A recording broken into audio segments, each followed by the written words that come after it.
আমাকে কি একটু বলতে পারেন আপনারা, যে দেশের ভ্যান ড্রাইভার, রিক্সা ড্রাইভাররা সারা দিন কষ্ট করে 800 টাকার জন্য, অথচ ফজরের 2 রাকাত সুন্নাত দুনিয়াতে যা আছে এর চাইতে বেশি, সে ফজরের 2 রাকাতে যায় না 800 টাকার পিছে ঘুরে। কোনদিন কি এদেশের আমার দরিদ্র মুসলমানরা কি ভেবেছে যে দিনে 12 রাকাত সুন্নতে মুআক্কাদা, ফজরে 2, জোহরে 6, মাগরিবে 2, ইশায় 2, এই 12 রাকাত সুন্নত যে পড়ে আল্লাহ তার জন্য জান্নাতে ঘর নির্মাণ করে, কয়জন নিয়েছে বেনিফিট? কতজন ইসলামে এটা ঢুকে লাভ? আমরা ইসলামকে কিভাবে জানি?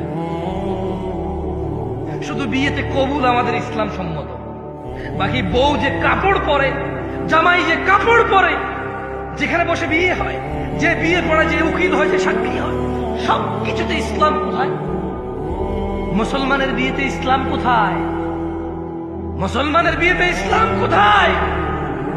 আমরা যদি ইসলাম জানি তাহলে বিয়েতে ইসলাম কোথায় বলতে পারবো? কোনটা কোনটা ইসলামিক, কোনটা কোনটা বিয়েতে ইসলামিক? আমাদের আজকে এখানে আপনার উপস্থিতিতে আপনি নিজে কয়টা ইসলাম আছে আপনার মাঝে, আমার মাঝে কয়টা আছে?